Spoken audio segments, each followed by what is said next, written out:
Supernus Pharmaceuticals is pleased to sponsor the ADHD 365 podcast. ADHD can be complex. This resource and those you will find at moretoadhd.com are designed to help. Hello, you're listening to ADHD 365 podcast.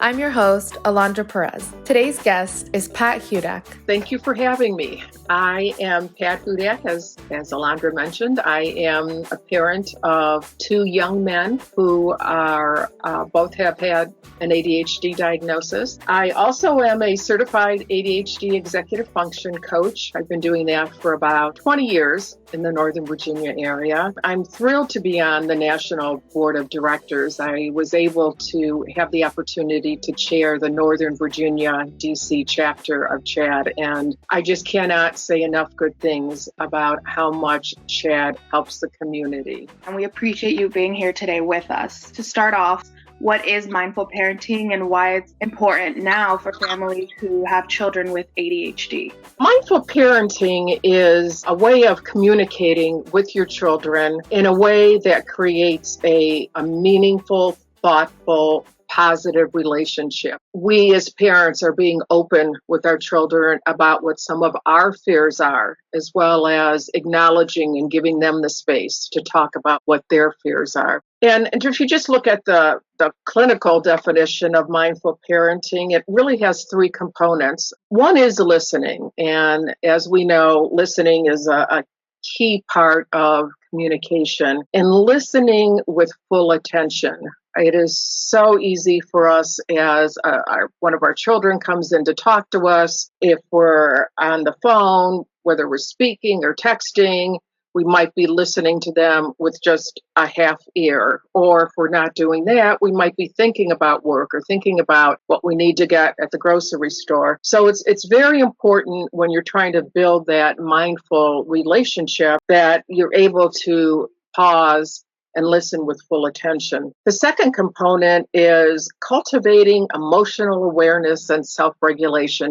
But in a nutshell, what that is saying is slowing down. When our child wants to speak with us, just pause. We can, in most instances, if we're not distracted, instinctively pick up those times when we need to pause and have a serious conversation. We're also able, in most instances, again, if we're being attentive, pick up on their body language. So what they may be saying is very different from what their body is saying, and trying to just acknowledge that those two things are going on so that as we're communicating, we're aware of that. The last piece is recognizing where we are in that moment, especially with working from home. Now, it's a whole different situation, and your child might want to come in and talk about something, and you have a deadline that you need to meet, and you're working on your computer. So it's important to recognize that this is not the time where you can give your child his or her full attention, unless it's an emergency, and be able to communicate to your child, I really want to talk with you about that. Can we set this aside until some later point in time? And then, of course, the next important thing is to then make time to have that discussion. And then the last component is having compassion and not judging. Sometimes, as with adults, the relationships we have with adults, sometimes people just need to vent. And with kids, depending on their age, what they want more than anything is for their parents just to listen to them. And sometimes we hear things we don't want to hear. And if we're able to be mindful and step back and take in what our child is saying, we can then take that next step, possibly helping them do some problem solving if that's what's needed. As we're talking about some of the struggles, teens in particular, this is a hard time for them, because just by virtue of the ADHD diagnosis, there are co-occurring conditions in so many of our teens. And when you think about it, and some of the teens that I've talked with recently, one in particular had a trip planned for the summer that would really put him ahead of the game and make his resume very appealing as he applies to college. that's going to be a missed opportunity. And that's upsetting to him. Seniors, both college seniors and high school seniors, may not be able to take that all important walk after all the work that they've done. They're sad about that. But in general, let's just spend a minute talking about teens and their co-occurring conditions. About 25 to 75% of our teens have some type of disruptive behavior disorder, which is 10 times more, they're more likely to experience that than teens that do not have an ADHD diagnosis. 10 times more likely to experience this than their peers. That's something we need to recognize, but also be able to determine, is it just a teen being a teen? Mood disorders. 14% of children with ADHD have depression versus 1% of teens without an ADHD diagnosis. So for some of the reasons I just mentioned, these disruptions in their lives, it can be overwhelming and it could cause some depression. Anxiety disorder is present in about 10 to 40% of our teens, and that comes with excessive worrying. And who isn't worrying now? And we need to be tuned into that as parents. And last but not least, our teens are at risk for early cigarette use much more than their non-ADHD counterparts. So if we as parents recognize that these are the kinds of things that we need to be alert to in normal times, with the worry and so much that is out of our control, please pay attention to what your teens are expressing, even some of your younger kids, preteens. And when necessary, seek help from outside support. You brought up a really important point. What kind of suggestions do you have for parents and families whose new normal has created different parenting challenges or unique parenting challenges? The main things that I believe parents can do that will try to normalize the current situation is to develop some type of daily routine for the family. There's so much that we can't control. Taking control of our day and how we spend it not only allows us to get done what needs to get done, but we feel like there is something that we can control in all of this. We'll reduce stress. There are clear expectations if there's a routine that everyone is aware of. It helps with the kids' continuity of learning. That's something each school system is doing something different, private schools versus public schools. So there are a lot of unknowns. And if I'm talking to a national audience, things are at different stages. I saw one family who has a routine posted, and they've got the times, and they've got a column for mom and dad and a column for the kids. And they have a wake-up time. It's important that we're not sleeping until 1 p.m. Wake up at a certain time. The parents do their work at home. The kids do whatever they need to do academically. And then what's even more important than that is building in time for having nutritious meals, having snacks, exercising, going out and taking a walk, following all of the social distancing rules that the CDC has said that we should be aware of. But maintaining a positive attitude also, as we've got a routine. Not everybody's going to follow the routine all the time. Don't sweat the small stuff. I truly see this as an opportunity for parents and kids to get a chance to know each other on a whole different level. And I think that will be one of the most positive things that comes out of this.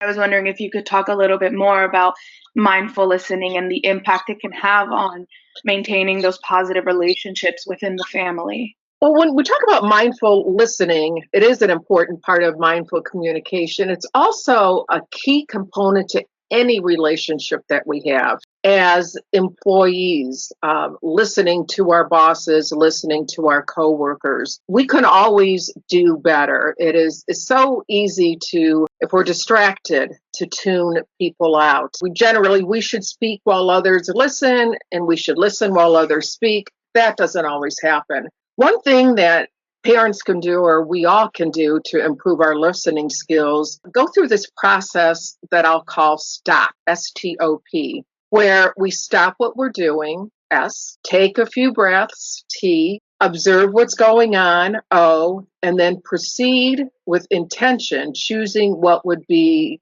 the best thing to do next. You have a coworker, and we all have them, tend to get on our nerves because they open their mouth and you automatically tune them out. And actually, those are the people where you can get the best practice. So you recognize, okay, I am not listening to them. So stop. That's a good time to practice just that pausing, listening to them, communicating with them, allowing them to speak, and then just practicing some of those listening techniques where you can rephrase what they're saying to ensure that you're understanding them.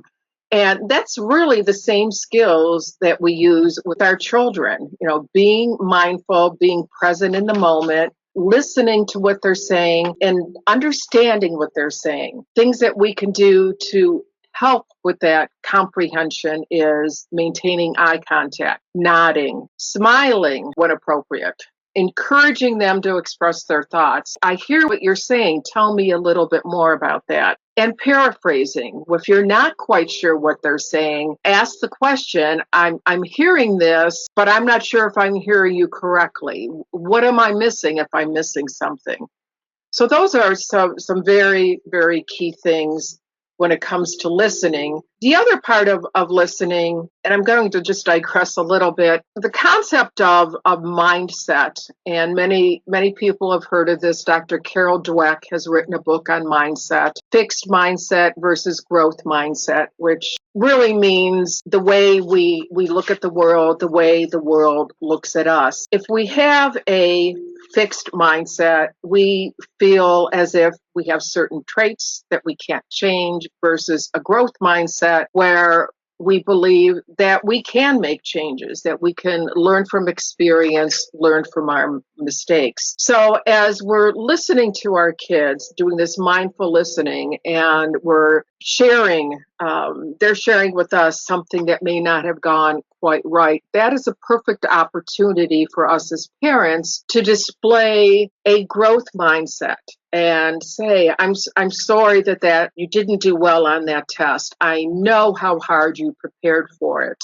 I know that next time you'll give it your best effort, and it's okay that you didn't do well. And by the way, when I was at work today, I have to share with you that I made a major mistake and my boss is so angry with me. And what I've learned is next time I have the same type of project, I'm going to take a different approach. I am going to reach out and ask for help rather than thinking I can do it on my own.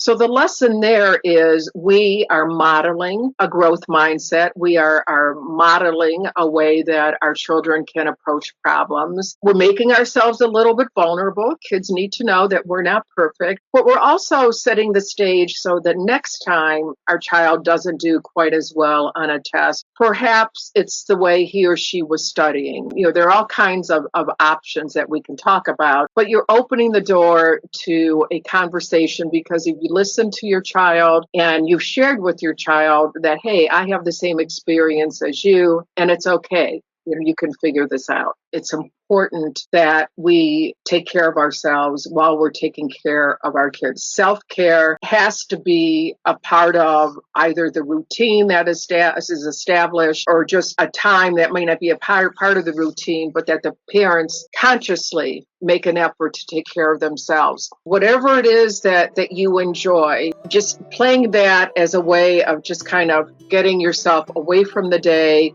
taking care of yourself. Before we end, is there any final suggestion that you would like to add? Petty differences that may have kept family members apart or friends apart, put those away. They don't mean anything. The relationships that we have with the people that we love and who love us, that's what matters the most.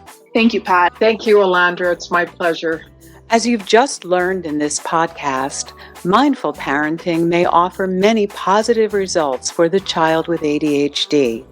Supernus Pharmaceuticals would like you to know that mindful self-care is important for parents and caregivers too. Visit more2adhd.com, a comprehensive resource for families living with ADHD, to learn why self-care is so important for the most important resource in your child's life, you. You'll find strategies and resources that can help. Stay safe and healthy.